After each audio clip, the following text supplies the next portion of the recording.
off as a PG podcast, but then Devin just kept on dropping shits and fucks, and I'm just trying to figure out what's in her mouth. I just want to see him interview Francesco Accoli. No, he's a good human being, is what he would say about himself. I'm sure. Who's hosting this thing? Take charge, Kevin, would you? Jesus. First time we ever met those guys. That was the major drunken pub argument. I think you guys are the worst. I'm gonna have to probably watch some Canucks hockey, unfortunately. Just making friends left, right, and center, and probably some enemies as well. Tell him to shut up. He needs to hear that every once in a while. Off to a good start. All right. We are live. It's okay to talk when it goes live. Well, greetings and salutations. Hello, everyone. Hello, everyone. Professional broadcaster here. Welcome to the Hockey Podcast. You can, of course, follow us on Twitter at podcast_hockey, Facebook.com, The Hockey Podcast, YouTube.com, The Hockey Podcast, where we sit at 100. And the time that the Oilers-Penguins game is about to start mounting, 8-7. See? Not bad. And, of course, you can follow, and then you can subscribe to the audio wherever you get your audio, as I butchered that intro. That is rest in peace murder. But we're here for I don't want to say a special podcast. Well, it is always special. Tyler's here, still on location. Yes. I it's very rare to make a midweek appearance, but with Graham coming on here, I had to be done. Oh, you. Nice to see you all. Nice to see you, Chris. Hello. Hello. And I like your mustache. I mean, we've bashed you enough, but we are now seeing the mustache. It is gaining mustache growth. I'm really Sure. Yeah. Let's go with that. Yeah, it's like Austin Matthews in 2019. You just got like another year, and you'll be kicking. My question, Chris, is when you shave it, will you feel like you're 16 as well? Most likely, but I'm sure everyone else will not see much of a difference. Should we also do a documentary on this mustache and do kind of maybe a special episode on when you shave the mustache? I feel like no one's going to care enough to watch that. I'm just being blunt. This isn't like the Leafs. No. I'm not a part-time model like Austin Matthews. Well, there we go. Sean, hello. Hello. Yeah, and I'm just happy that Chris still has the mustache. I got a little worried when I saw Chris's 24 Days of Christmas video, and I couldn't actually tell because the lighting was so bad.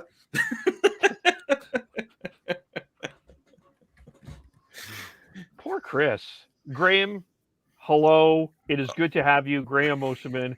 He's had a very busy day, and he's taken some time to join us after talking, enlightening Nate broadcasting students, enlightening the radio waves of Edmonton, enlightening Sean a little bit later in lecture. I mean, we're on it. Oh, man, I'm so tired. We're going to get unhinged. I can't wait. Also, side note, I love how you can like accurately see the toll the pandemic has taken as from those clips in the highlight to now, I've gotten substantially fatter. And I'm just like, fuck, I want to be upset, but like, nah, it's just pandemic life. Shit. Yeah, I hear what you're. Yeah. Just yeah. Well, I mean, we haven't had to see people, so what's the point of? I don't know. That's the little thing. Also, I'm gonna get dressed. I just wanted to prepare my newest jersey acquisition. Brizgalov Of the greatest goalie in Oilers history. What the Yeah, hell? baby. That is outstanding. That is outstanding. You should. I'm kind of worried they're going to bring him back. Hey! Don't you dare spit on the mustachioed face of Stuart Skinner. That guy. Well, the rocks. Oilers have come a long way since those days. Well, good. We are not mad, so don't worry, Ilya Brizgalov. Well, you have to be mad. Oh my god! What a dark time that was. It was Oh, when I brutal. think of Brizzy, all I can think of is him flipping his stick in the air, giving up on Hockey Night in Canada against some team, and it was like 6-1 or something. It was. What was he? When was he? Was he Oh, with Philly man. when he did the interview? I sucked. I just completely sucked. Yeah. That was, I think that was in the lead up to the Winter Classic. Yeah, there was like a couple weeks of interviews where he was like that because he did the like the whatever the Hard Knocks equivalent was at the time, like 24/7 or whatever it was. Yeah. And he was like, well, yeah, I mean, why everybody's so serious? Why you have? Oh, it's just hockey. It's just game. Why you have to be mad like that? And then you get upset about hockey, but we so small. We tiny in the world, the universe, humongous big. That's so good. That's so good. That is clippable. That's clippable. Wow. I think that this should go to Vancouver Canucks Twitter. Why are you so angry? Why are you so angry? Why do you have to be so mad? Didn't he say something? I swear there was like a 10-9 game against Winnipeg or something, and they lost. And he said something about you could have shot the net at me and I wouldn't have stopped it or something. Oh yeah, he had some good ones. Like I still think my favorite one was. Well, I mean, good news. We're not. I'm not playing. Or bad news. I'm not playing. Good news. We have chance to win. So I think I drink nice tea and be warm and watch the game. And it was just like, oh, I'm so happy. I think it was like an outdoor game. He said he was going to have his thermos with him. Yeah, and he was an Oiler for I think 46 games. It wasn't. Man. And then, of course, the whole he's not scared of anything except bears in the forest. Yep. Yes, that's where I was going to. Bear in forest. Oh man! I'm sure there's a joke in there somewhere. What a weird dude. Yeah, because our tandem that year was the immeasurable duo of Ilya Brizgalov and Victor Foff. That was oh man, who was it? I think oh god, what the fuck was his name? This is great radio. Ryan Jones was I think our number one scoring winger with 11 goals that season because we had traded Chris Pronger the season before. So Mac T would have been the coach still? Not Chris Pronger, Dustin Penner. Also a very cool and relevant member of the Oilers history. Or if we're going that far back, you could have said Sheldon Surrey and I would have believed you. Hey man, Sheldon Surrey, like people like to shit on that era of the Oilers, but like Sheldon Surrey was our leading scorer for 1 year, which on top of one hand, oof, that's gross to hear out loud. But on the other, I feel like people forget how really like Sheldon Surrey was really goddamn good. Like he was a 30-goal scorer, like 60-point player as a defenseman. Yeah, he was a strong defenseman for his time, for sure. I pulled up that roster, and you had Briz played 20 games. Ben Scrivens played 21. Oh, remember Victor him? Spaff played 7. Oh, Ben Scrivens. Richard Bachman Turner Overdrive. Richard Bachman! Whoa! Played 3 games. Another he's a Canuck goalie of the past too, that Bachman. Jason LaBarbera played 7. Whoa! I honestly forgot. How many goalies did another former roster in that season? And the guy who got the most starts in that season, Devin Dubnyk. Oh, yeah, look at that guy go. I don't know, man. How many goalies played? Briz was wearing 80. They ran out of fucking goalie numbers. Yeah. You know who also played with the Oilers on that roster is current flame great Tyler Pitlick. Ooh, was it? Yeah, he played 10 games. Yes, he did. Good for him. Yeah. That was the year of Nail Yakupov. Sorry, who was that? Not familiar. Conveniently just cut him out of the memory. No, I don't know. You see that guy that played with Connor? Actually, quick side fact. So Nail played in his last season with the Oilers, he played with Connor for 6 games, and he put up 3 goals and 4 assists. Like, he wasn't that bad. And then we traded him to St. Louis for like a 20th round pick. How low can you go? Yeah, it wasn't much. Oh, look who decided to join us. Yeah, run it. Oh, Graham's on. Why don't let the door hit you on the way out. Oh my whatever. gosh. Those wood jerseys are like $250 a pop. Get out of here, money bags. Fuck off. Money bags. Talk about money bags. Austin Matthews with a hattie tonight, boys. How do you like that? Good for him. It's 'cause You don't have him in the Pig and Duke pool, do you? No, I don't. Drew has No. them, I think. No, that's No. no. Not the one that I suck at. Yeah. Okay. Not his league, the Pig and Duke one. Yeah. No, the Pig and Duke. The one that he's currently leading one in. of Graham's main boys, Leon Draisaitl. That sweet, grumpy man. Well, Ooh, was that Speaking of a good quote, Fucking Pierre Engvall just scored. What the fuck is this game? Yeah, absolutely. It's, I shot said too, this by the way. though. You know, I did say this and people laugh at me when I tweeted at this, and I was told to shh by some people. But the Toronto Maple Leafs are one of the least talked about teams right now. Yeah, and they yeah, fucking yeah. rock. Be quiet, Kevin. We don't. Yeah, need to, we don't- let's we don't keep need it that way. Well, that's only because they had last Saturday off and they were playing on the West Coast. 8-2 Don't you worry, they'll over be the dominating the Colorado headlines on Avalanche. Saturday again. Ottawa Also, I'm just going to sucks, say by it the way. now that the road for us tonight is the ditch. Yeah, we're in the difference. Yeah, Well, that let's center try to- line is let's far try- away from finding it right now. Let's try to find some road. Okay, can I ask a question? What the fuck are we talking about?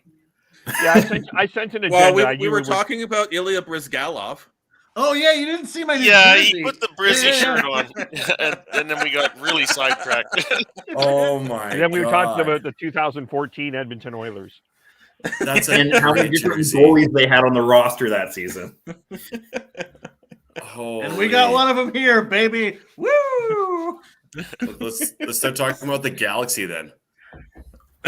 Oh, we did. You missed it. Okay. We did. Ah, damn it. All right. Sorry, Kev. Let's move along here then. Let's talk about the current 2021-22 Edmonton Oilers. So I guess, Graham, where I want to start is how is the parade being planned? Like, do you plan it now at West Edmonton Mall, and then you go to the Ledge, and do you have or do you go the other way around, and then do you have like an alumni meeting? Like, do you think Gretzky and Messier and all those guys kind of meet with Connor and Leon, and they have a kind of a hug moment? No, they're actually going to change all the fountains at the legislature over to red wine and just see what happens. If Connor does it. Oh. Yeah, no, you're just going to turn on the taps and see a naked Craig McTavish just like spinning around in a circle. Does he have Harvey's tongue? Yeah, I was about to say he has Harvey's tongue. He's doing Harvey that. the Hound. No, that's tastefully covering the nudity. Yeah, I don't want to go as far as saying the parade is being planned because, again, I'm a dirty Oilers fan. I know what pain is like. As we sit together with Flames and Canucks and Leafs fans. So the team's really good. Like, the team's really good. And our defense was already shitty.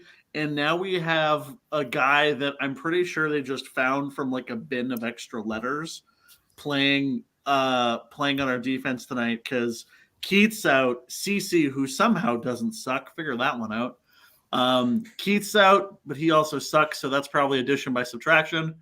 Nurse, CC, God, who else? Slater Cuckoo's out. I don't know if the ghost of Chris Russell is playing anymore. Yeah, Nurse is gone. Like, our left side of the defense is a whole lot of like, oh, who's that guy? So we'll see how it goes. As always, I mean, the Pacific is like kind of shitty. I don't buy the fact that the Anaheim Ducks are good because they're not. So Yeah, I don't know. I want to be excited. Zach Hyman's awesome. That part's cool. I fucking love Zach Hyman. That guy's great. Him and his kids' books. What a bud. So I forgot about his yeah. kids' books. Now you like him because he's an Oilers, player. You know, Dude, he he was used still to a good fucking guy torch us. beforehand. I mean, although, like, I don't think you can ignore the fact that if you look at a guy like Michael Bunting, who's got not dissimilar numbers to Zach Hyman for what's Bunting make, like $1 million? Yeah, So something like that. I don't think you can really ignore that. But I'm feeling good about the Oilers. I really like where we are. I like them enough to get a stupid meme jersey made. So what's that tell you? My question is, what the hell has happened to Mikko Koskinen, and where has he gone? Because the player or the goalie that is him now was not him. The past 2 to 3 years? I think this is going to sound really dumb. I think it might be his dogs and his family. Because Mikko talked a lot at the start of this year about how miserable he was last year, having to basically live in an apartment by himself. He could not see his family. He could not do anything. And I think for him, that really took a pretty intense mental toll. So I think this year you come in, you have a lot of people being like, hey, you're kind of shitty. They've been trying to actively replace you. I think a good part of it you can say is probably Mikko playing on spite. To be totally honest, I think a big part of it is you have. I think you have to put a lot of thanks to guys like Derek Ryan and Zach Hyman as well for really improving the defensive play in the Oilers zone and making those shots coming from much better places than they previously were before. So I think that's really positive. Former Flame and Leaf, by the way. Just saying. Derek, hey, former U of A Golden Bear, come on, get it right. We're going really into the alumni. I think the biggest question on the Oilers is still, when is Mikko Koskinen going to turn into a pumpkin, and at what point is this defense going to get really worrisome? Because oh boy, we're getting there. Oh boy. The player you're referring to is Marcus Niemelainen. I called him Yanni Nienema on the radio today. So. there's a name. There's a name drop from the past. Holy. Very close. Yeah, that's great. Well, anyway, I think the signing of Hyman, while panned for the wage you're paying Zach Hyman, I still think it's a good signing. I think he's been at least a guy that you don't need to play with Connor McDavid. Him and Nuge seem to be having developed a chemistry. I think the signing of Derek Ryan was a very underrated signing. Derek Ryan's he's been huge on faceoffs. His couple games he was hurt. Were some of the games we lost in that kind of mini slide. So, again, the only really bad offseason acquisition I think that you can say so far has been Duncan Keith. Duncan Keith fucking sucks. He's a bad hockey player. Has he spoken since he spoke after the Blackhawks press conference? I don't think so. Yeah. To media? I don't think so. I was thinking about that. I'm like, they're never going to put him in front of a microphone again. And I'll give credit to Daniel Nugent-Bowman, who was really on that question run. I think they're just going to wait and kind of hope it kind of goes away. And honestly, my big kind of hope is that Duncan Keith gets hurt for a long time, and then this offseason goes, oh, was that really worth it? And then he retires, and we get all of the money off the cap plus an extra $3 million for some reason.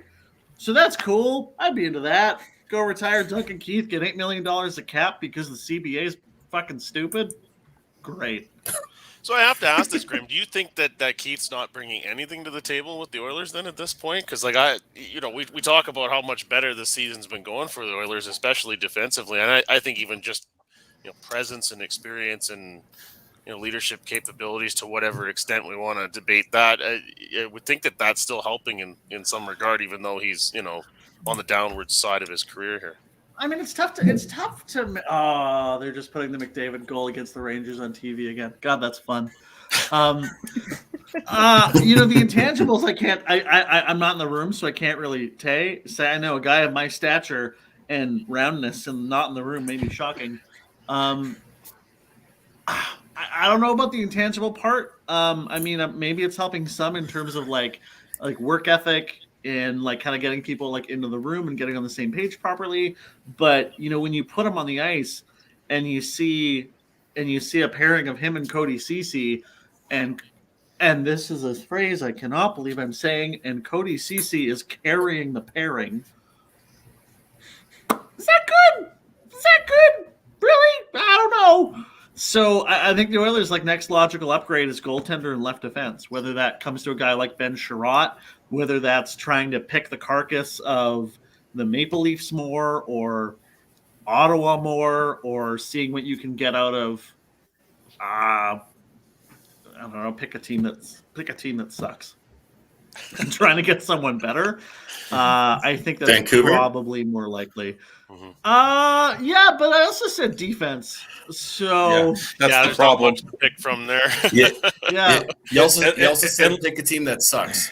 So that's a good point. Can we get a usually the teams that suck are probably because they don't defend very well. Yeah, we're about to be on a 2-game winning streak. It's 3.5 minutes left, Chris. Just slow down there. Yeah, for those as we speak, Vancouver is up 4-2 against Ottawa as Brady Tkachuk has scored 5-2. 5-2. My apologies, 5-2. But and then with the Crosby McDavid, the first time in over 700 days they're playing. The goaltending thing is interesting. And okay, so pick a team that sucks. Well, there's Buffalo. Well, I mean, you know what? Actually, there's a couple players I wouldn't be upset with from Buffalo that could bring something potentially. Defensively, probably not, but there's guys like a Victor Olofsson. I mean, the Oilers also could ideally really use another top 6 scorer, because right now it seems to be kind of a rotation between Zach Kassian.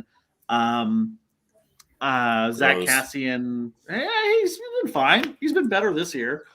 Kylo Yamamoto, who I am 100% burnt on as a player. It seems to be kind of them flopping back and forth, and neither are bringing a ton. So, a defenseman I think is much more necessary at this point, whether that's from Montreal, whether that's trying to swing something with even a team like the Islanders, who knows what's happening over there. But yeah, I think defense is definitely the priority for this team.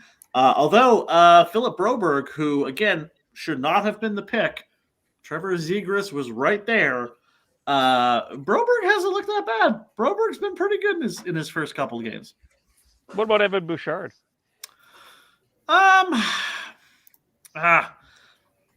When he gets it, he's amazing. When he's off, it's pretty gnarly, and you wanna be able to be like, hey buddy, just go hang out in the press box for a little bit. Honestly, who he looks like is Jeff Petrie. At a bit of a younger age, a guy that had some really rough warts, but you knew all the tools were there. And thankfully I trust this management group to hang on to a guy like that a lot more. Bouchard's going to get there, but might take a little longer, but he's going to get there. On Broberg, he was amazing in the World Juniors. He was spectacular for Sweden. Oh yeah, and he's the thing that's so cool to watch about Broberg is he was on a pairing with Chris Russell, and Chris Russell is blocking pucks and doing his thing, and then able to transition the puck really easily to Broberg, who is so much faster than most players. He has really, really great speed and great skating, and doesn't need to pass to transition the puck. He just takes it. So that's been really helpful from a defensive standpoint too. So Broberg's looking good. I wish Samorukov wasn't hurt because he's our other like kind of final defensive prospect that's looking pretty solid. But yeah, I would not be upset with a defenseman. I would not be upset with a defenseman. I wouldn't be surprised if Seattle is in that conversation as well for trading for a defenseman, considering how many defensive specialists they do have on that back end. Well, they could get Adam Larson back. Oh, I'd want to, but like, come on, the guy doesn't deserve it. The guy left Edmonton so he didn't have to be around the city where his dad died. Like, I don't blame the guy for going. Not to be a downer, old jokes and bits over here. I forgot about that. Well, I imagine one name that's going to be out here eventually that people are going to be asking about is Jacob Chychrun out of Arizona. Oh, I thought you were going to say Mark Giordano, and I'd be like, I'd be down to climb with Gio for a little bit of a season. I'd be down.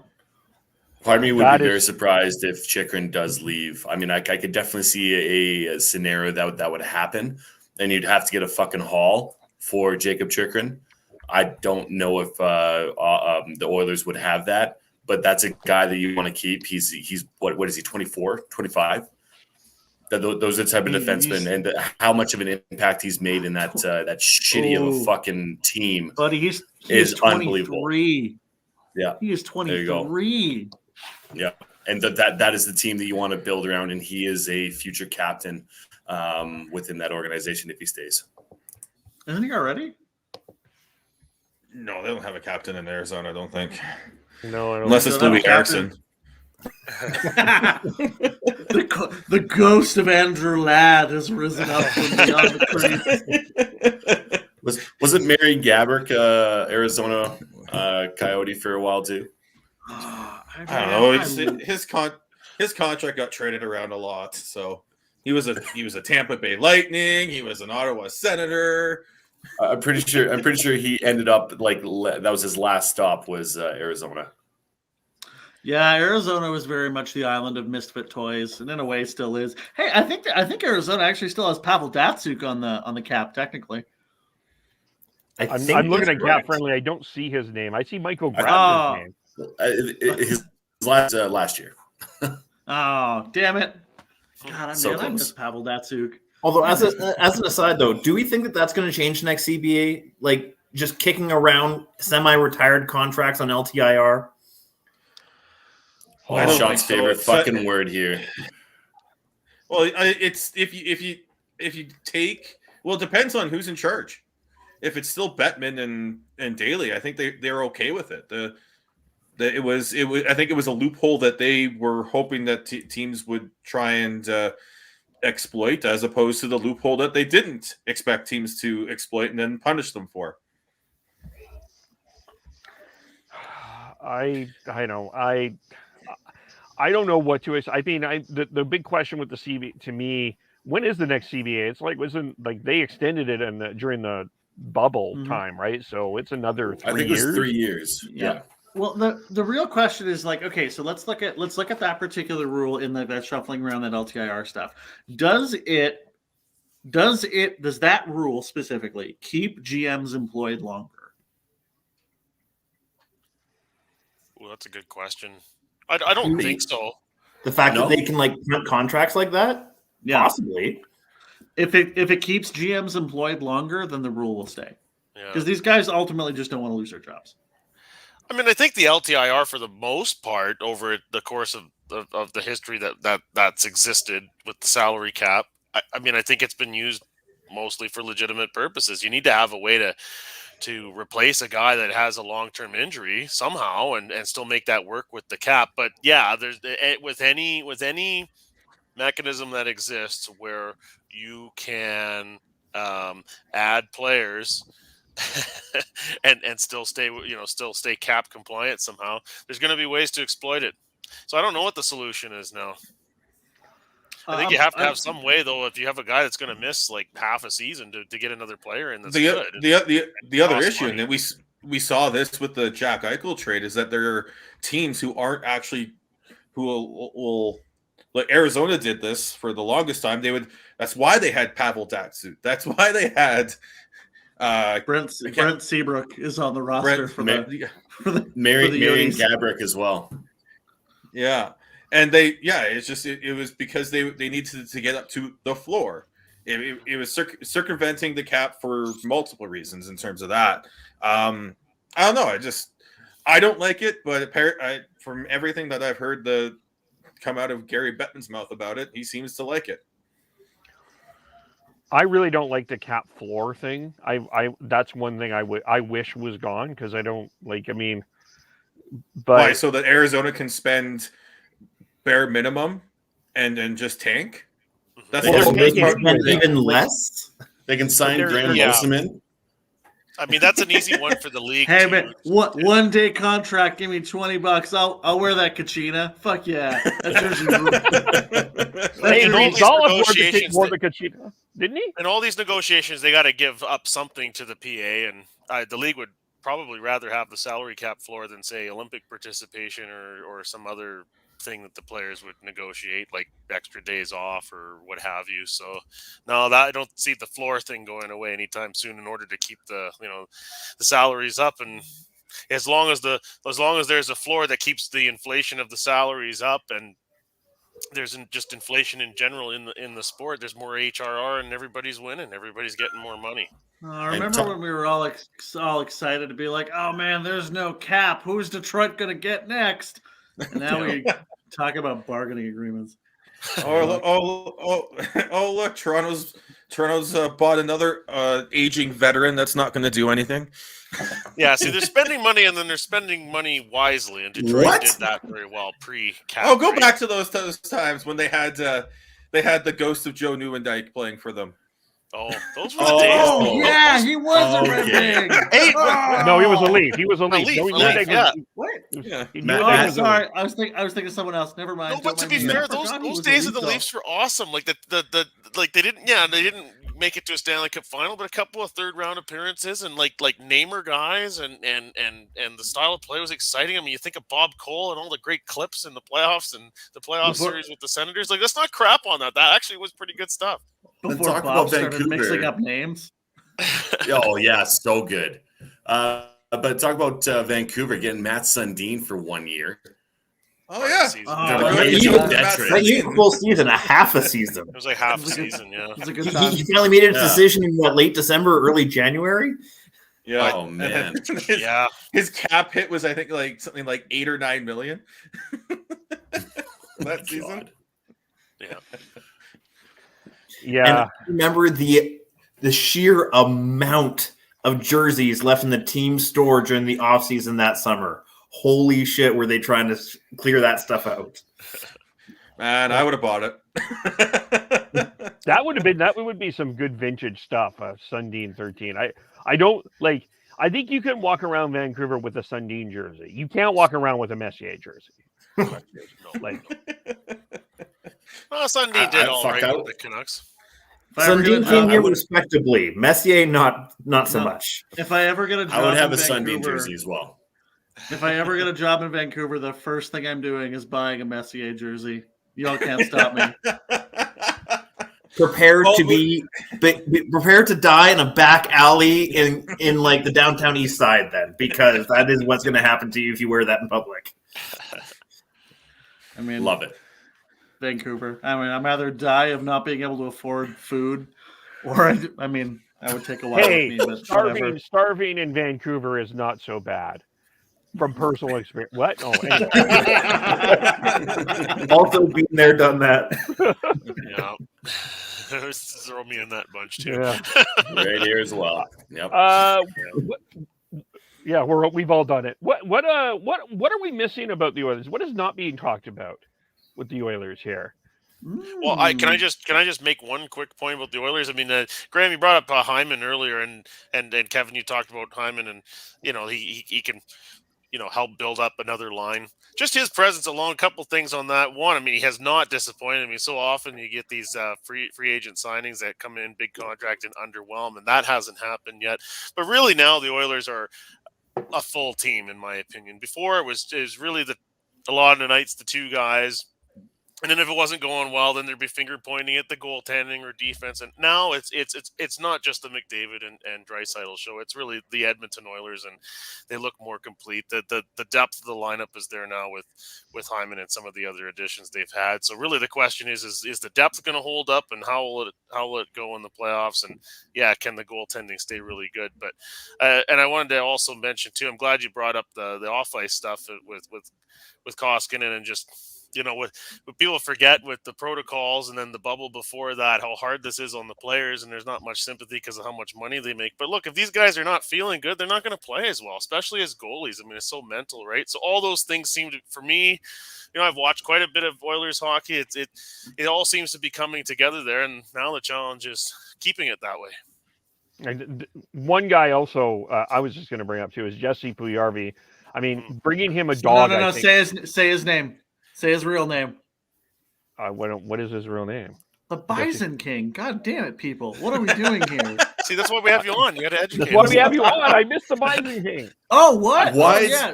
What? We're not part of Oilers Twitter, Graham. You got to remember this. Oh, that's a good point. That's fair. I'm in those hellscapes. So there's a thing outside of Edmonton, quick side note, called Elk Island National Park. It's this beautiful nature area. It's stunning. And one of the kind of big things is that bison just kind of roam all willy-nilly. And oh boy, Jesse Pujarvi, that big, blissfully dumb man, got within about 20 feet of one with his dog Jaffa, and just like took a photo of like him, like thumbs up, with a fucking bison. That's awesome. These things are the size of hippos, and he was just like, and so. And like the photo went nuts, and so people have started like wearing bison heads when they go to the rink in Jesse Pujarvi jerseys. And so yeah, people have been calling him the Bison King. It fucking rules. It's so much better than like Dougie as a nickname. Didn't he dress up as a bison for Halloween too? He also did. Oh man, I'm looking at that photo right now, and it is glorious. Yeah, he should not be that close to a bison. Though. No, those that's things what I was are going to not get. Nice animals. No, it's like those you know, people coming to Banff and being like, oh, there's a bear, let's go take a picture right beside it. And you're lucky if you get out alive. Honestly. Yeah, it was a definite choice. You just got to look friendly. And look, I mean, yes, he looks so friendly. But is there anyone having more fun on the Oilers team than him? I mean, let's be honest. I don't think so, man. I love Jesse. I'm so happy that story has turned around well.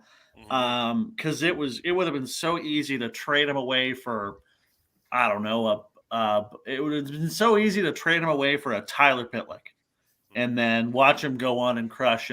And Ken Holland's resume as a trade making GM for the Oilers has been bad. He has not made a single trade that has improved the Oilers, but the best thing he did by a country mile was repairing that relationship with Jesse, because he's come in and he at times is playing like a 30-goal scorer, and this will very much come across as very Oilers colored glassesy, and I am fine with that, and I admit that. If you could have me right now in a Canadian market take a choice between having Jesse Pujarvi or Matthew Tkachuk, I would take Jesse Pujarvi 9 times out of 10. Oh, Jesus fucking Christ. Here's why. He gave a 10%. Here's why. Here's why. Because Tkachuk's qualifying offer is fucking insanity, and he's going to fuck off to St. Louis. And I would rather You take don't know Jesse this, though. You Pujarvi. don't know this. It's all speculation.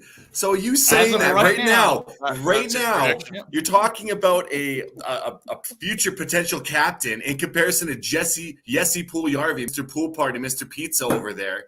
I don't believe that. That is you don't have one pair of glasses on. You have fucking 3 to 4 pairs of glasses. That's probably the hottest take. That's pretty spicy. No, and hottest here's why. take in No, hockey and that's podcast totally history. fair. That's totally fair. And I am specifically saying only this year, because if you take their width as players, of course you take Matthew Tkachuk 1,000 times. He has so much more proven history.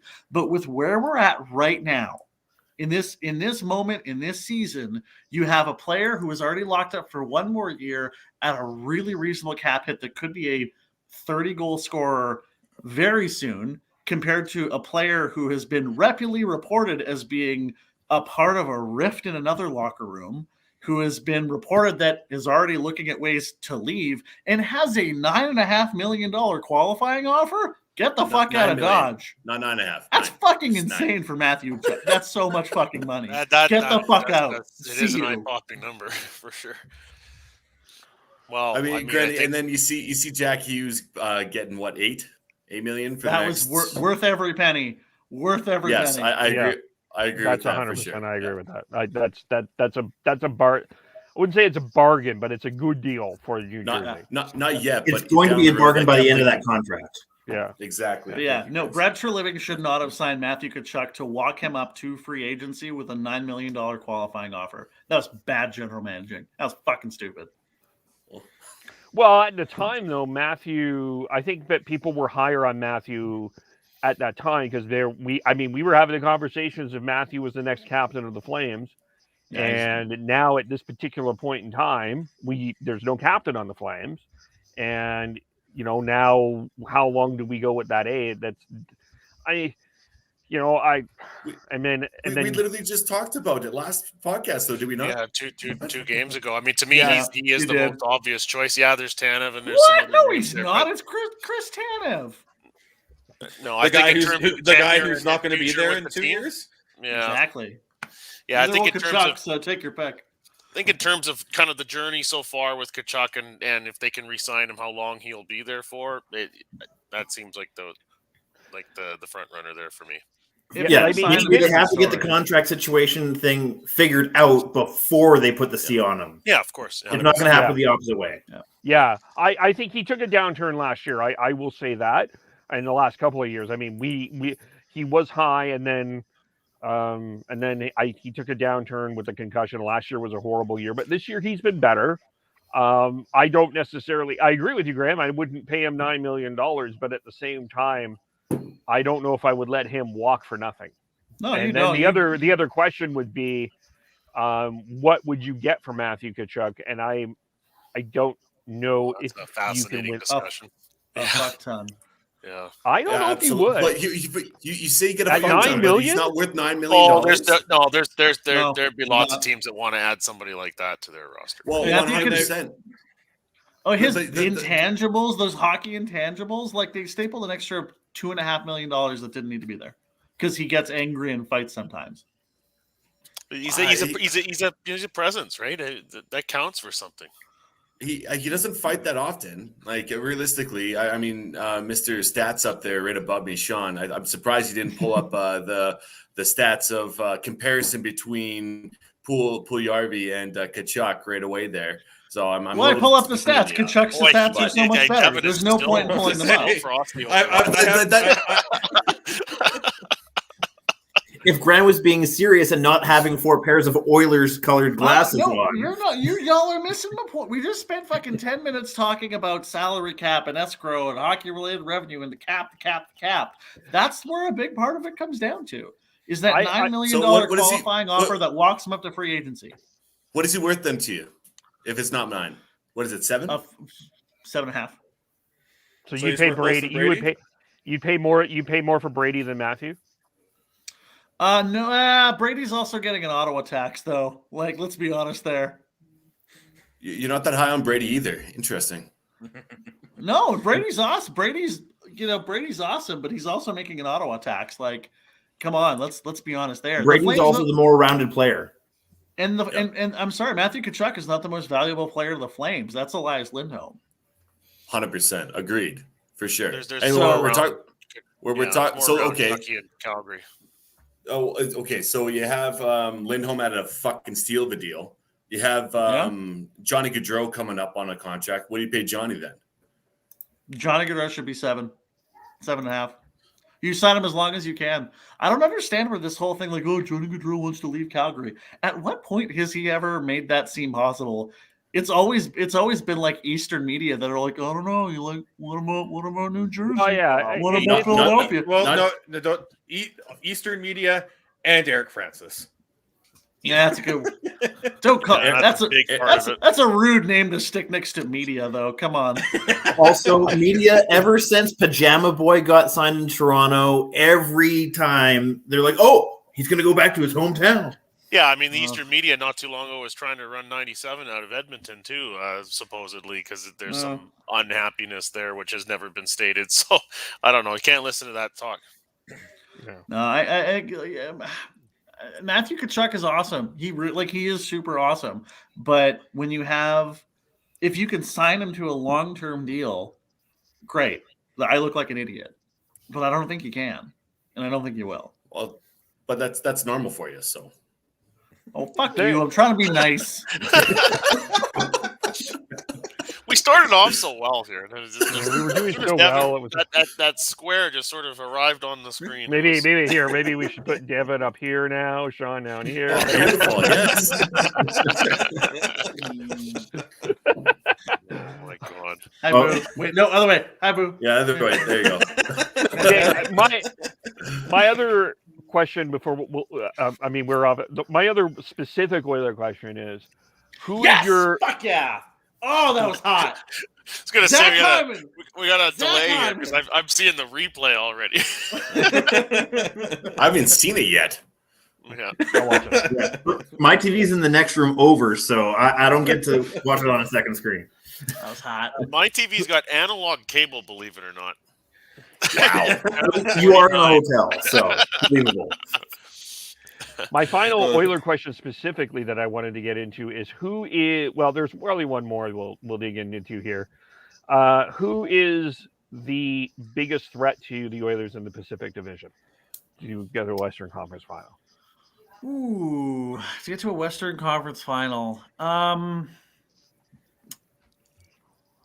you Calgary? Yeah, right now I think you have to say that. And I'm not going to quite say I'm wrong on Calgary because there's a lot of those numbers that, oh man, there's a lot of those wins that are A, the Bettman point, and B, are Andrew Mangiapane just being, 30% still? Whatever that shooting percentage is. Like, if you drop Mangiapane's shooting percentage down to his career average, someone did the stats on it, and I wish I had them in front of me, but the Flames would be in a second wild card place if Andrew Mangiapane wasn't interplanetary. So that's worrisome to me, but at the same time, Markstrom's awesome. Darth Vader's pretty good. A lot of that's just good Sutter. I hate my heel self so much. It's good Sutter hockey. Chelsea suits you. I love it. I thought the Flames were going to be dog shit, and I still think they will be long term. But I'm convinced that both Edmonton and Calgary are playing better than they actually should be, and that they both will have come back to earth moments. That being said, though, because of how volatile the Pacific is this season, I still think that they're probably the two best teams in the Pacific, even if they both need to come back to earth. Yeah. Well, even if they get through. Vegas has to come back up to earth, or whatever the fuck saying is realistically, because they just have to be healthy. They're better than the way that they are playing right now, for sure. Yeah, I'm not totally ignoring Vegas, but I think that's definitely your top three for sure. Yeah, and also, I mean, Vegas is gonna Tampa it. Let's be honest. Jack Eichel's gonna skate for a couple months. Oh, I don't know. His neck's a little stiff. What's he gonna do? And then, oh wow, game one of the playoffs. Jack Eichel fucks again. Sweet, let's go. Just miraculously ready. Yeah, that's what I fear that if Vegas gets in, they're just going to blow right through both Alberta teams and get to the Western Conference final because of that. But hey, the Oilers have had a really good record against Vegas their entire existence. So last Saturday was quite the statement. I would say too. That was not just a win for the Oilers, but a pretty convincing one. So I mean, it's Calgary. I think it's Calgary. I am interested to see if Calgary, now that they're like kind of playing as good as they are, how that's going to be when they meet at the end of December. Because, frankly, Edmonton's had their number for the last, 3 years? Just so weird to say. So, Yeah. I don't know. I got my tickets to one of the games at the Dome, and I'm excited to wear this piece of shit. Can't wait. Oh, wish I could be there. Let us know which game, and we'll be there too, or I'll try to be there. Whichever one's like right after December, like right after Christmas. Like during Boxing Week? Yeah, 27th, 28th, one of those. Oh fuck, I'm not here. Damn it. Perfect timing, Graham. Perfect timing. You don't have to deal with him. You're sitting in the press level, though. You have to run up the stairs. It's Tyler. I know I'm, like me. I know I'm sitting down, but like you can see my body, right? Like You'll get a few steps and you'll definitely get a sweat on. Yeah. Especially if you're 5 rows from the top like we were. Oh God. Does that count as hiking if you take a girl to the game? Yes, it does. It's hockey podcast rules made on the fly. Yes. God, I'm so glad my new girlfriend is actually an Oilers fan. So that definitely makes things easier on my end, which is great. Fair. Always good to have a same fandom sometimes. A harmonious household, yes. Oh, Martin Sevier. Ooh. All right, that was fun. Anything else with the Oilers that we should be digging into, or I feel like Stuart Skinner might be legit.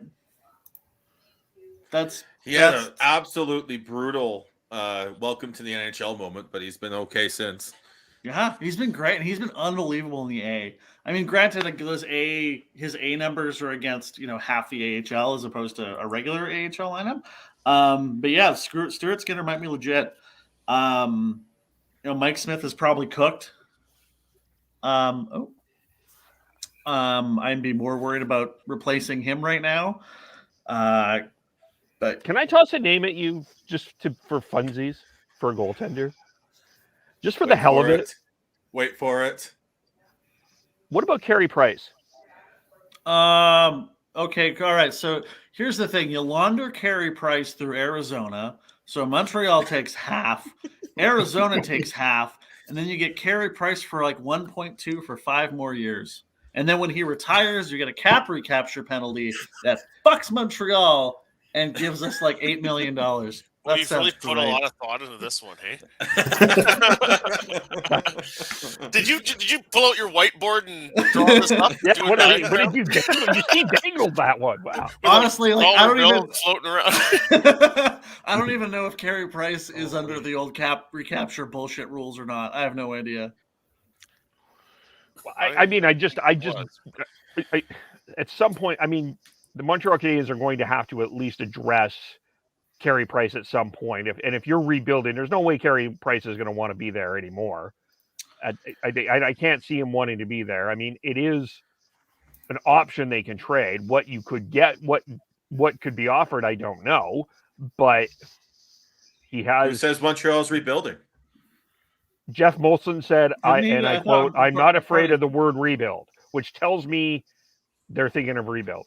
Yeah, it's on the table. Depending on who the general manager is that they hire and what vision they present, person presents. Come on, that's going to be a lame duck GM. We all know that. Jeff Gordon's doing the job. Yeah, it's a 2-person job. Yeah, that's it. Okay, that's a good segue here. Like that nobody else. I'm glad that I'm not the only one that found that odd. I guess is what I'm trying to say. That is kind of weird. Hey, all that is a way to hire a English-speaking GM and to have someone who can speak French with that title. Yeah, to appease all the French speakers in Quebec. So basically, the translation is vice president equals GM, and GM equals like Department of Communications. Yeah, literally yes. Yeah, literally yes. Like if we're joking that Benning's a puppet, whoever is going to be the next Habs GM is essentially a mouthpiece. That's all they are. Yeah. Yeah. Well, it's kind of like when no, that's not fair. you can't call Benning a puppet. That requires him to have some kind of spine. Whoa. Whoa. Where's the devil? Yeah. Love it. Fuck yeah. I was going to say Absolutely. that this kind of feels a little bit like when the Senators brought in Pierre Maguire. That one just kind of seemed odd too, with no really clearly defined role, and we still have a general manager there. Hear me out. Next right? GM of the Montreal Canadiens. I don't even know if he speaks French. Probably. I don't know. Oh yeah. Pierre. Oh, he does. With the name Pierre, you have to. No, Yes, I kind of have a feeling like if your name is Pierre and you don't speak French, you have failed your name of Pierre. I don't know, man. My favorite Dungeons and Dragons character is a Dragonborn, and he doesn't speak Draconic, so I don't see how they're different at all. Yeah. What? It's like that's a different language. I didn't know what that is. Yeah. I appreciate it though. I really do. What? Oh, I love you, Graham. Yeah, I got that's new it. D&D tattoos. Okay, leave me alone. I think they're cool. Yeah, Montreal. Junk. Nerd. Anyway, in terms of, I do think that there's some intelligence though to that move to bring in a French speaking mouthpiece because I do think that just allows Jeff Gorton to do his thing, and just run the team. I don't know. I think the idea of bringing in two different people to do two different roles is actually not as a fairly forward-thinking move, and alleviates the bilingual issue in Montreal, and you can bring someone competent to do the actual job. Well, it's all fine and dandy until you encounter some kind of philosophical conflict between the two people, and then who really has the say, right? And that's why Patrick Waugh will not be the next GM. Oh, fuck, that'd be so fun, though. Yeah. It would be fantastic, but it's not going to happen. Patrick Waugh will refuse to speak for someone else. Yeah. Patrick Waugh speaks for Patrick Waugh. Yeah, I mean, I think. Sorry, Tyler, go for it. Yeah, I think Sean is correct in the theory that this is a way to get a French-speaking general manager in there, but still have the team run by the preferred candidate, which is Jeff Gorton. And it's not like they're going to. Patrick Waugh would go and fight the other general manager if he did something he did not like, which I would love. I'm all for it. We'll build that barn, baby. Bring it back. I can't see the Molson family being that keen on the idea as much as the fans would like to probably see Patrick Waugh come back. By the way, I was listening on the Merrick show today. Apparently, Serge Savard and Bob Gainey almost got into a fight at Gary Bettman's first GM meeting. Oh. They threw tables, and they were about to throw fists. And awesome. Sorry, Bob Gainey and who? Serge Savard. Oh, okay. Oh, that would have been great. I wish I was that. I would have been that. Would have been happy to be that table, yeah, just so I could see what's going on. Never been a fly on the wall. Make me the table. Yeah, exactly. Yeah. Broken neck against the wall. But I got to watch. I died, but I got to watch. God, happy day. Yeah, all right. Let's not clip that out because without context, that sounds fucking weird. That actually where we have all of our intro clips for our next intro already. I was going to say, no. Let's add that one in there. That's good. So the 60. Never mind. So hold on, Graham. Question: Milan Lucic? Question mark. Go there too. I don't know who that is.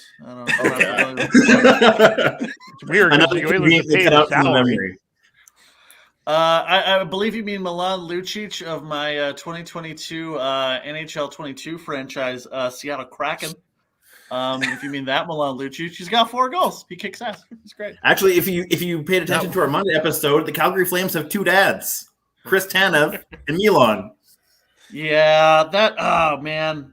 Again, you talk. That's what I bring up. That was like the one trade that, like, oh, did Jake Gensel score? Fuck you, Sean. Yeah, he did. And he got an assist from Crosby too. What a good day. Everything's going well for him,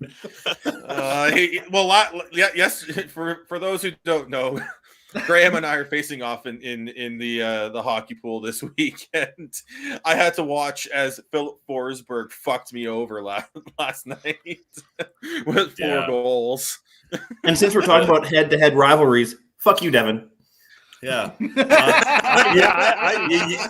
You had a very strong start, Chris. You really did. You were up by at least 40 points on me, but then you just shit the bed the past 2 nights. So the Putin's Puck Bunnies KHL fantasy league is not quite your forte. Hey, you guys are doing a lot of talking. I had a 2-game winning streak. You guys are talking a lot of noise here. You're not even halfway through the year yet, so might want to. And I've already tried to pick Chris's roster for parts. I've already tried. Just plucking spare parts. Although Graham gave me a very fair trade proposal, and I've actually kind of regretted it, seeing how many points that Forsberg and Quinn Hughes have gotten this past week. It's been great. I've been really happy about you saying no to that deal. It's been a good one. Milan Lucic is he's awesome. He's big and slow. He'll score occasionally. Fans love him. They sell a lot of jerseys. That's cool. He was so bad in Edmonton. He was horrible.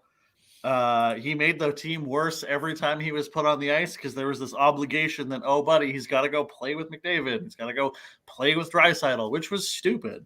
A thing like that, how much do you want to weigh? What is the value of a buyout versus the value of what Lucic could bring? I don't know what that balance is. Because Lucic is what, like 12 points?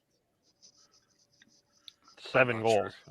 So, yeah, like for a dude that plays third or fourth line, that's pretty good. Like, he's got more goals than Warren Fogle. I think that was such an as much. Yeah, I'm impressed with the Oilers so far, but that Fogle Ethan Bear trade was. I even said at the time that was a terrible trade.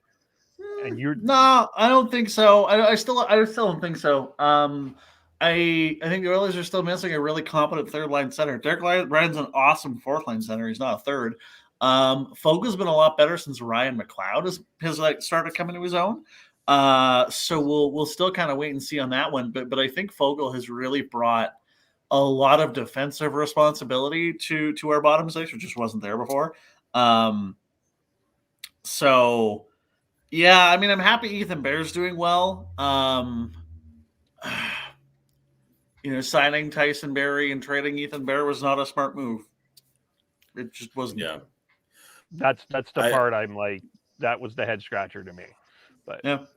But to be fair, I wondered if Ethan asked out after asked out to go play with Tony DeAngelo? I hope not. Kid's got to be smarter than that. No. Yeah. Let Devin go, and then I want to jump in, but go ahead. Well, with Lucic has had a rough go. He's had a fall from grace from going to Boston to LA. Excuse me, going to signing with Edmonton and slowly on that decline. Credit to Jeff Ward for resurrecting his confidence and his hockey career, because otherwise he said he was going to quit. If Bill Peters, who was actually just fired by another KHL team that he went to go over and play or to coach for, but his love for the game came back and it's resurrected. So I feel like if that love of the game was up there in Edmonton, we wouldn't have been talking about the Neil Lucic swap, if you will. Mm-hmm. Yeah, I think that's super fair. Also, Zach Hyman, another goal, baby. I was just going to say, Graham's going to be happy here in 5 seconds. I was watching. I think Lucic was playing under the weight of of impossible expectations. Because like that offseason specifically, you trade for Griffin Reinhart, you bring in Cam Talbot, you trade Taylor Hall, you bring in Milan Lucic on free agency day.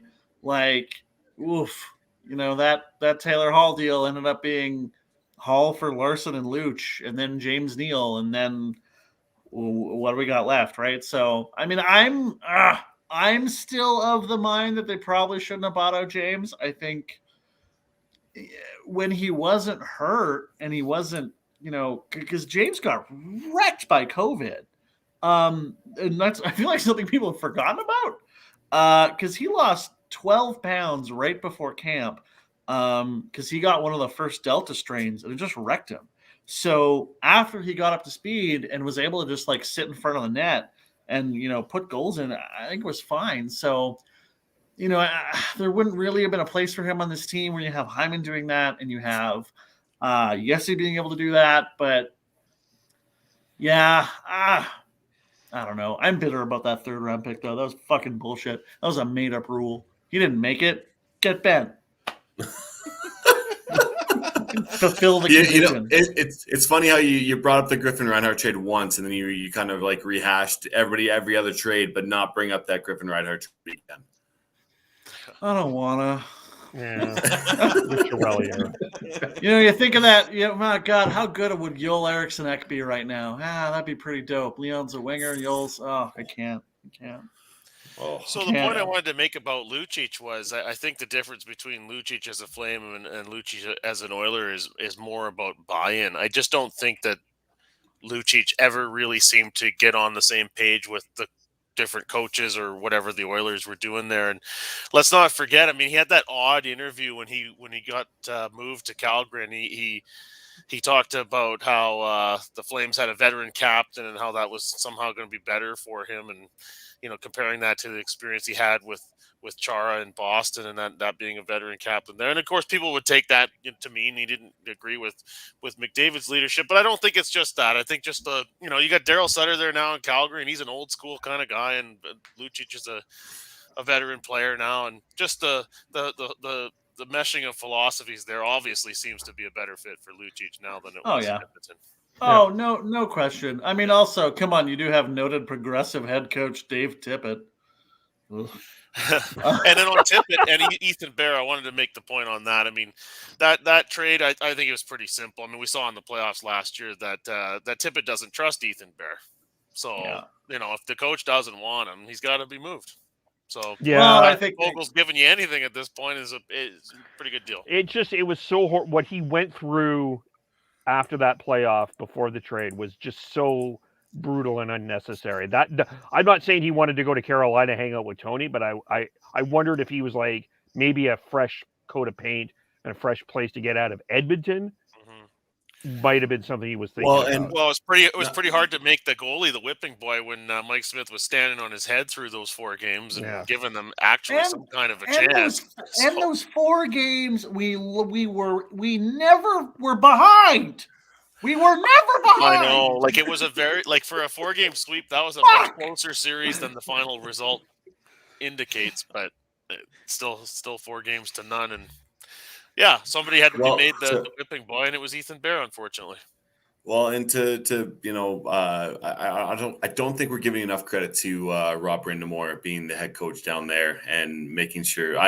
You would assume from eyes looking in on that organization and that locker room that Rod would never ever let any player feel discredited or feel slighted by whatever Tony D'Angelo was bringing to that. I don't know, Devin. I think Rod Brindamore was just fined $25,000. I don't know. He seems like a bad guy. He's a wonderful human being. Because if I was playing hockey or if I was a head coach and Tyler was coaching, I'd fucking rip into him 100%. Or reffing. Tyler was reffing. Yeah, I mean, Rod's doing what a lot of coaches do. They got to look like they're behind their team, and if poor officiating is poor officiating, it's going to frustrate coaches. Was out of the sarcasm was coming across, right? Like Rod Brindamore fucking rocks. Yeah. He's Yeah. so Oh, good. yeah, It wasn't coming Okay, across okay. whatsoever. No. Not No, only but- does he rock, he still looks like he can play with that fitness. Holy moly. Yeah. He is a rock. That's what I was saying. He is, Yeah, like, he is like, just the rock. He's called Rod the Bod for good reason. Yeah. I mean, hey, now that Bergevin's not in the league, he's best tries in the games, bro. And no gray hair. No, Well, okay.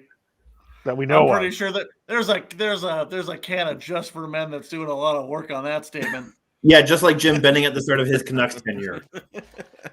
Speaking of Just for Men, Chris, you put some Just for Men on that. I mustache? wanted somebody to bring Lady. this up. I wanted somebody to bring this up. I was going to if you didn't.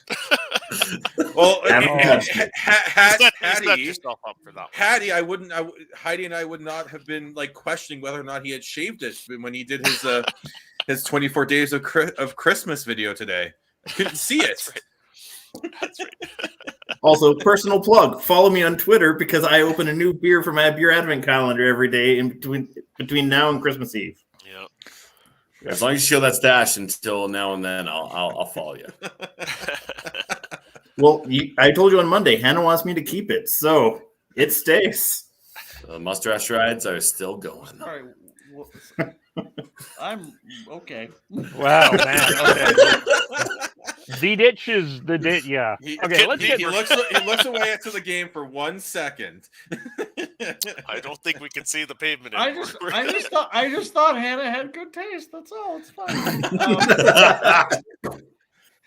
Love you. It is 2-1 Edmonton after 1. Graham can calm down for 20 minutes now. Oh, no, it's not. Hey, it's 4 seconds. Now it's 2. Okay, now It is for Graham now. If we're talking about scores, Tyler, I didn't jinx it. The Canucks still won 6-2. Yes, they did. Actually, it was like a minute after you said that too. They got that 6th goal. Yeah. JT Miller with Ottawa. Jim Benning is safe for another day. Oh, yeah. Please don't start a tangent here. Yeah. Jim Benning is What, the best 13 DM days ever. since the press conference. I'm counting them because if just pure utter hope at this point after the talk with Mike Ford talking about how it takes around 18 days to do a proper executive search. So we're down to 5 days to go? Yes. Please. Well, if they can beat Pittsburgh on Saturday, and that first game at home after road trip is often a bit of a flat one. If they were to beat the Penguins, I mean, is that pretty much the end of replacing anybody? Like,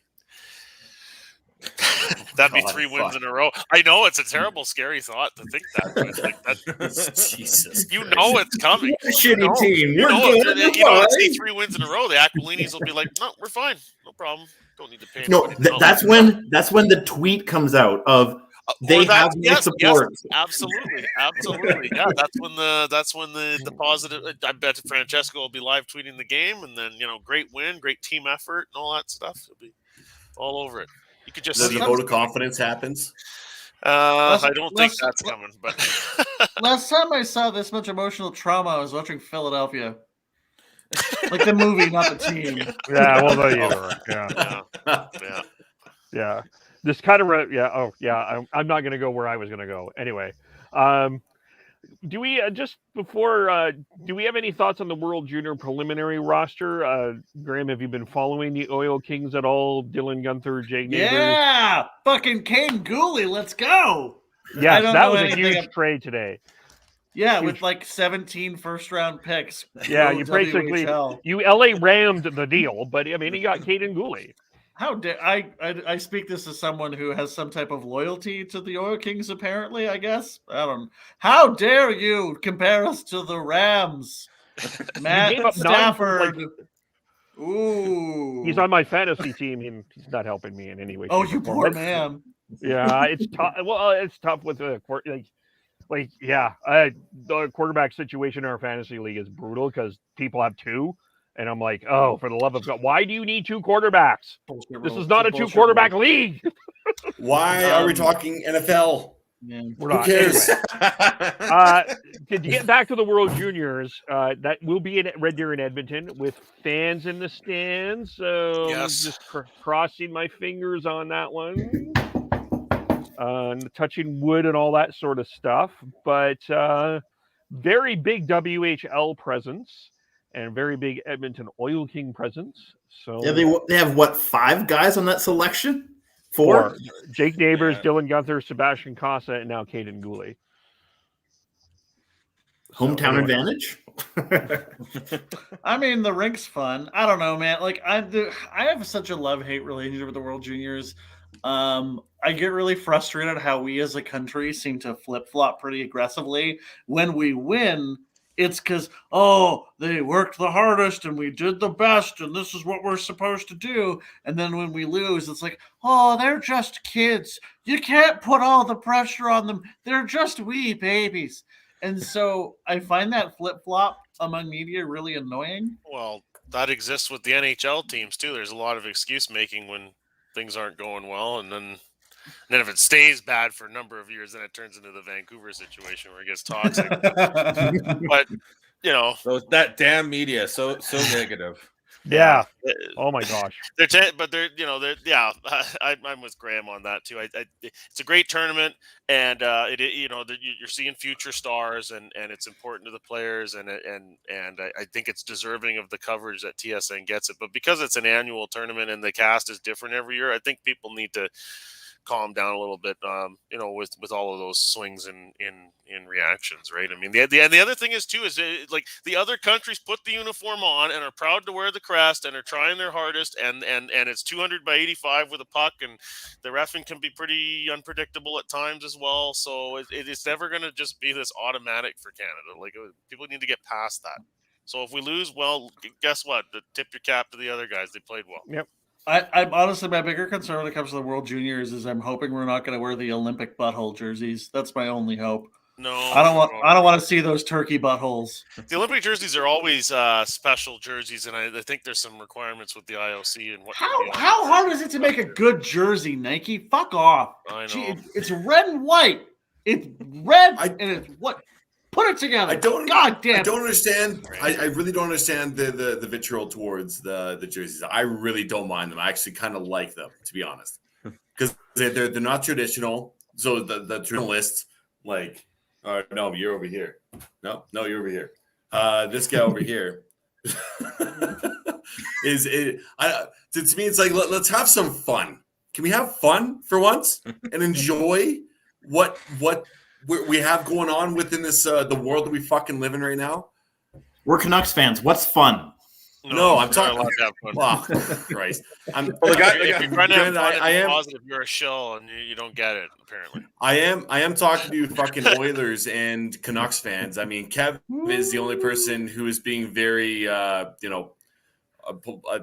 understanding, and Graham, he's happy because the Oilers are actually fucking winning for once. So I mean, for once, they're one of the best teams. Well, I mean, like as far as like.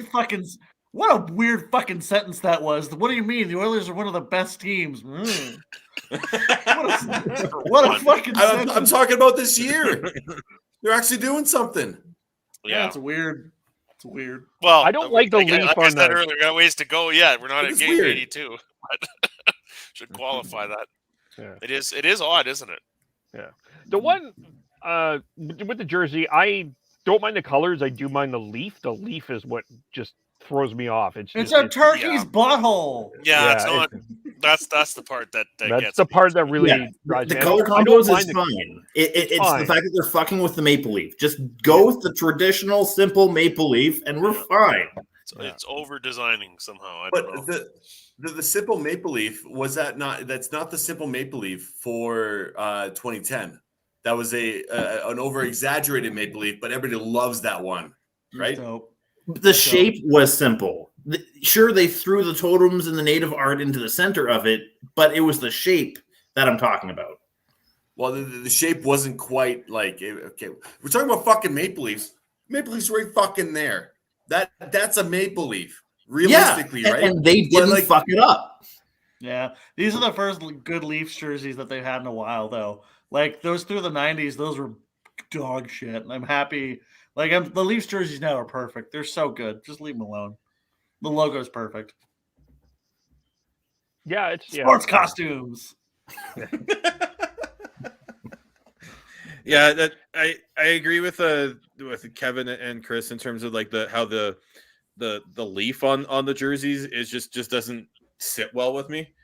And yes, it does look like a turkey's butthole, which doesn't help. I never made that realization until Graham mentioned it, but now that he has, I'll never forget it.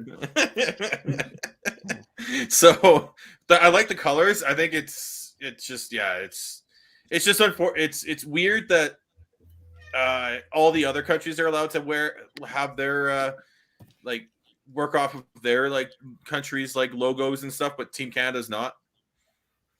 Well, and the USA, I think they kind of went with a non-traditional sort of new look as well. You want to talk about pieces of shit? Oh boy. We're inspired by the muscle cars of Detroit. Like, quick side note, can we stop with this, like, every, like, little thread on a jersey having to have meaning? Like, no! Put some stripes, make it look cool. I don't need to know that, like, the lacing on your jersey is inspired by the net tended by Martin Brodeur, and this stripe is for the New Jersey counties, and this stripe... Fuck off! Make a shirt. Make a goddamn shirt and call it a day. By the way, I want to say I absolutely love the voice that you create when you're talking about anybody else. So you have like a persona. It is phenomenal because it's nasally and it is obnoxious, but it's actually kind of cool at the same time. So I appreciate it. I think the word you're looking for is pretentious, and that's what makes it good. Yeah, you need to have a monocle and a fucking like you have your pinky out as you're sipping your tea. Yeah. Okay. Or beer. That works too. Yeah. No. Buble. There we go. Buble. Okay, so we'll move on to world. Is that we'll move on Bowie? from Like, the world. what's going on? Bowie says hi. We'll move from the World Juniors as nobody seems to have a lot of huge opinions on it, other than the jerseys. It's so tough to until the camp gets going and you can start to see it. The big questions are whether or not the younger players get a legit look. The Shane Wrights, the Connor Bedard's. I don't know if either of them make it. Well, I don't know. I think Wright might make it. I don't know if Bedard will. They're not. I don't think they're going to get any sort of NHL help, but they do have Cole Perfetti on that on the roster, and he's going to be a big piece for them up front. And then Owen Power is just absolutely lighting things up. So, yeah, I think Travis was doing good when he was up with the Ducks, and then his first game back with the Petes as well. The other obvious question that has to be asked here is which team is the favorite? I'm not really up on the other countries myself, but TSN had a great graphic yesterday pointing out going back to 2014 or 13 or something. All of the World Juniors have been won by either Canada, US, or Finland. So we'll see if that trend continues here. But I don't think we can we ever say that Canada is the favorite anymore? Definitively? Not definitively. There's a lot more parity now, even in the World Juniors. Yeah, for sure. Yeah, I mean, and those three countries have been winning all the tournaments, but Sweden's always strong and always winning lots of games there too. So, yeah, they had an incredible round robin streak at one point too. Can't remember if they still have it or not. I'll have to look that up. The one question I'm like, the only question I have, there's a few. I mean, but we'll dig into this on Friday. We have the third line pod on, and we're going to talk about the WHL players on that camp roster. I'm curious why Luke Prokop isn't getting a look. Because he seems to fit what they are looking for. Like, looking at him, maybe they don't see him. He had a tryout, and he was at Nationals camp. I know he's not a first-round pick. He was a high pick. Just kind of mystified by him not getting an invite, because that was one big miss to me. I mean, the Oil Kings brought him in for leadership. He seems to be a guy that is a fit there. But anyway, I'm curious about that. Devin, you're leaving? Yeah, sorry, boys, I got to go here. But it was love to see you, Graham. Kinda, but You always know how to make a girl blush. Oh yeah. But yeah, Taylor's see you pride and boys. joy. You can follow me at Gordhouse09 on Twitter and don't at me. Bye, Grant, Devin. But you really can at me and fuck you, Grant. Wow. Oh boy. Always so aggressive. Yeah. I feel so. I like how he just likes to roll on his own schedule. Just show up whenever, leave Yeah, whenever. he came where. in late and then left early. He's a banker. Yeah. I don't know. Here for 2 different teams. He's so big. Yeah. No offense to the bankers out there. But anyway, we'll move on.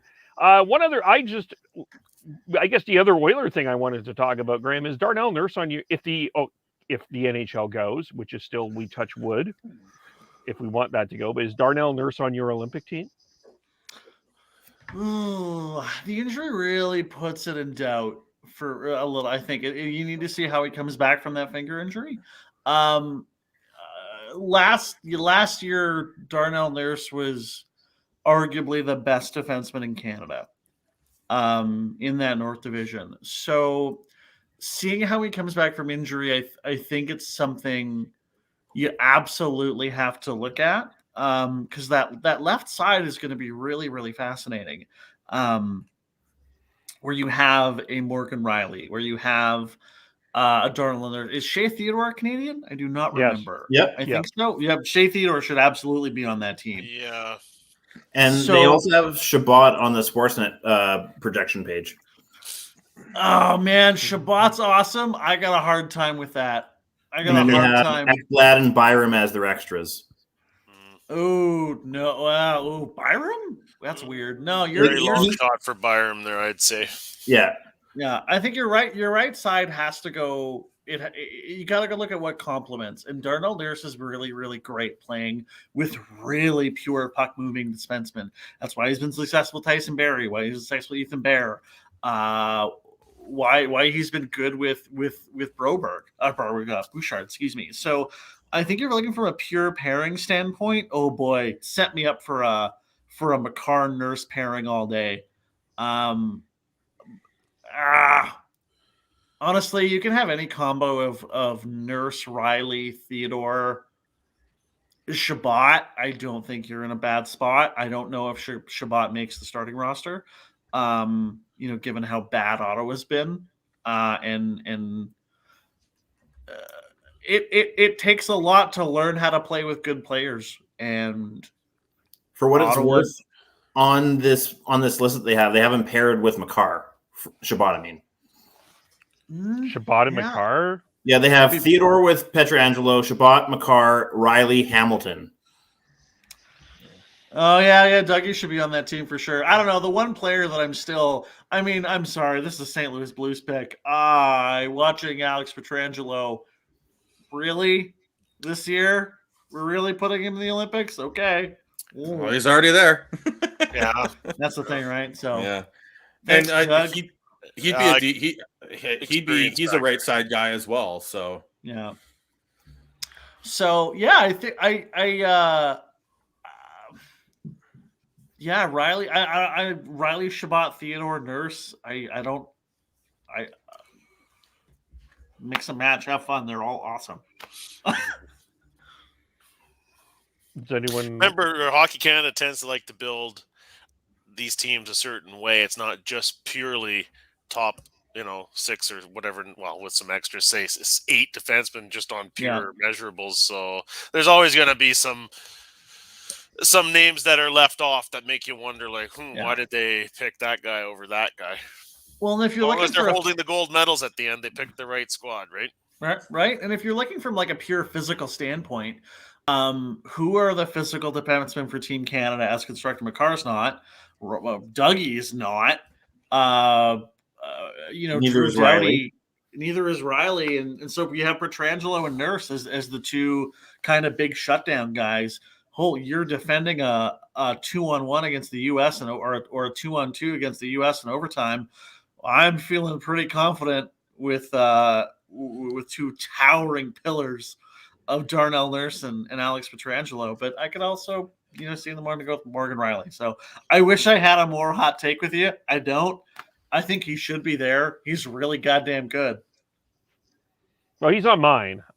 Like, to me, I would pair him. Like, I had him in my, just in my head, I paired him with Ekblad, but Ekblad's so good. God, my Ekblad's top awesome. 4 would be Theodore Makar, Nurse, and Ekblad, and Pietrangelo. I know is on the team, but I would have him in a 5-6 role.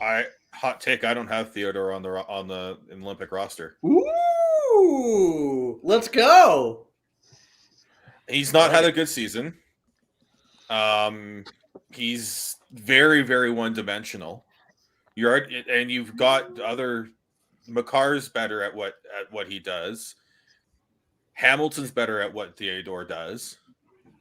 And as Graham pointed out, you need to have the right mix. You can't just have all. As I can't remember, I think it was Kevin Woodley who was on here talking about how you cannot have 6 Keith Yandles on your blue line. Side note, that was a really great interview. Kevin Woodley is awesome. That was fun to listen to. Yeah, well, thank you. We had to get him back on. Yeah, we do need to. Yeah, I got to. It's been too long. But yeah, I think if you look at that, and for me, I think you have. And Theodore's a left shot guy, and you've got Nurse, you've got that I think is deserving of it. I think I don't have him on there. I just want to give additional context. This Sportsnet lineup that I was looking at is dated from September. Oh yeah. Yeah, the one, honestly, if we're going to be on Olympics for a sec, the one I really, really have, the 2 players I have a ton of curiosity in are Zach Hyman and Andrew Mangiapane.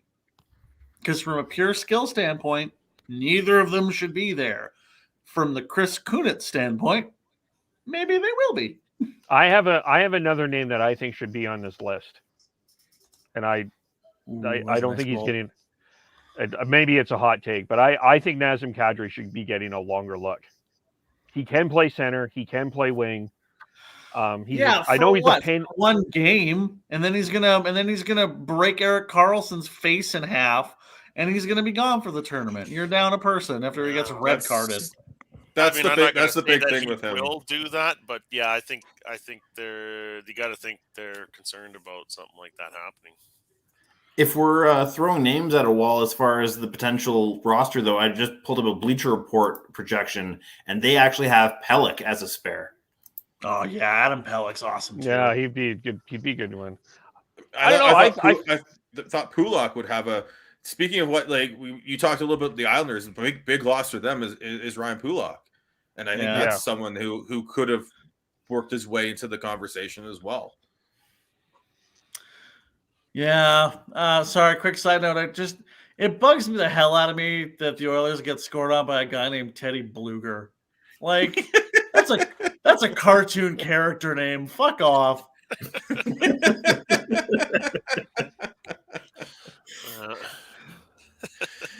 Sorry, never mind. Go back to the real part. What's the score, by the way? 2-2 game now. Okay, thank you.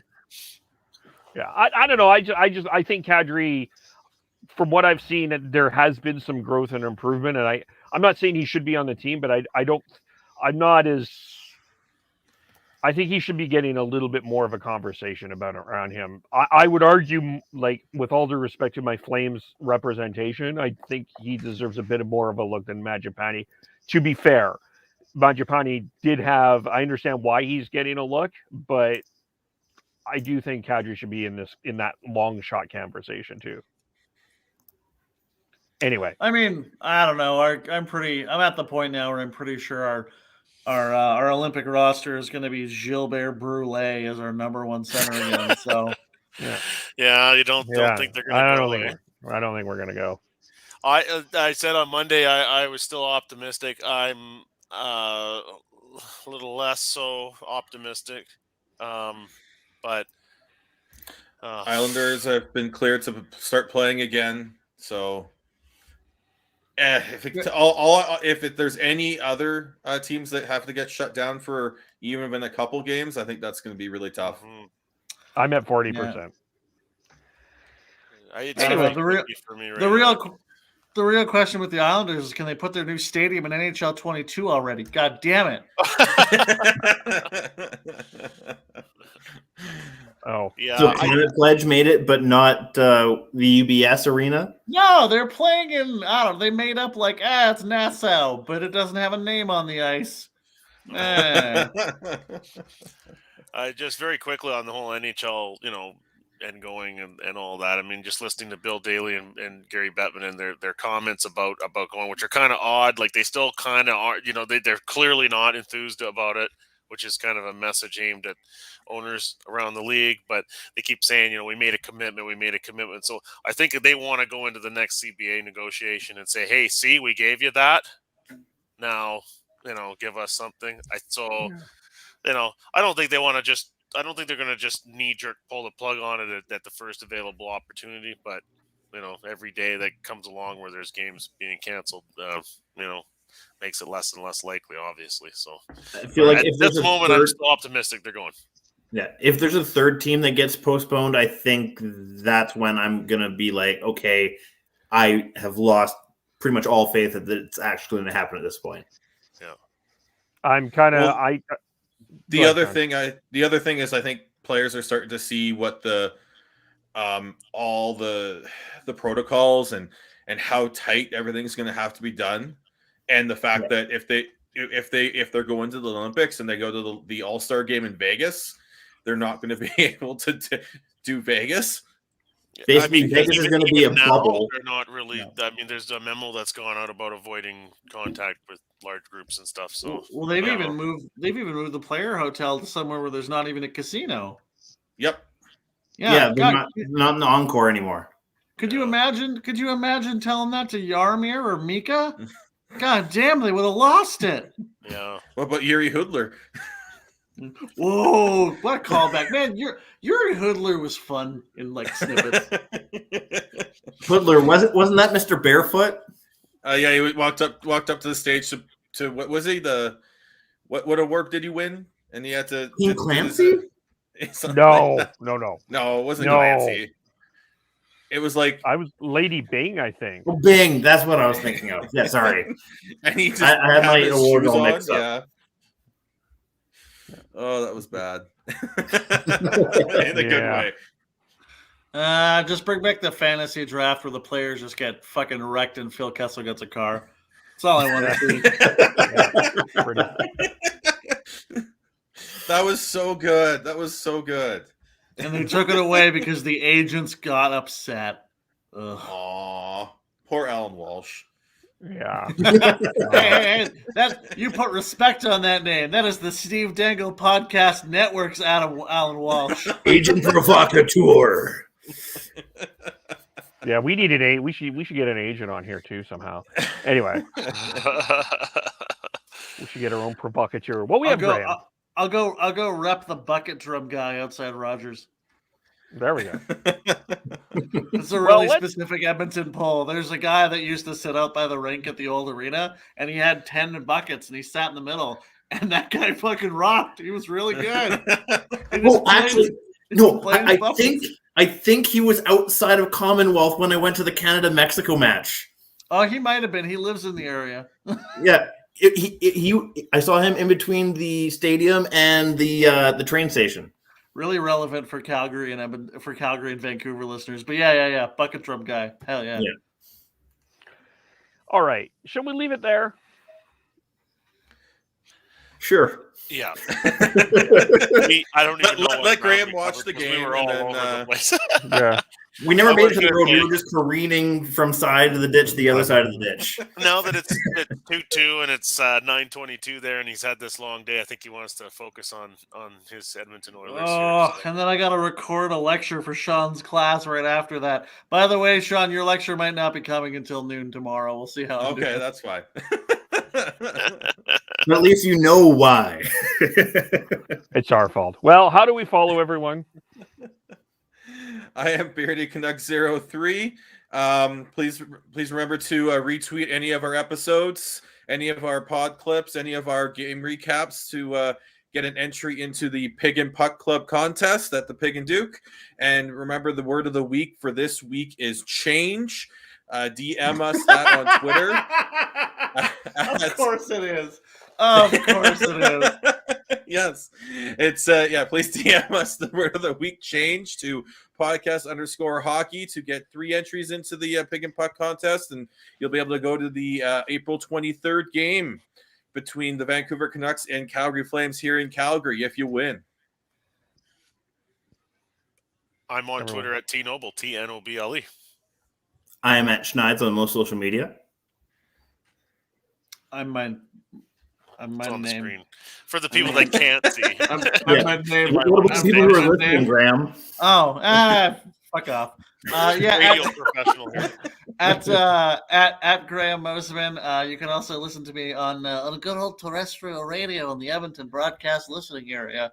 On Chuck at 92.5, I do a show called the 2 to 6 Thing, where I Hyman almost got a hat trick. That's okay. Well, where I say dumb jokes for money. Yeah. What's Or that? if you're in Sean's class, you can see me yell at students who don't contribute in their group project. Oh. I feel like that could be a whole other conversation. That's a whole. I put a pin on that one. I'll visit my own.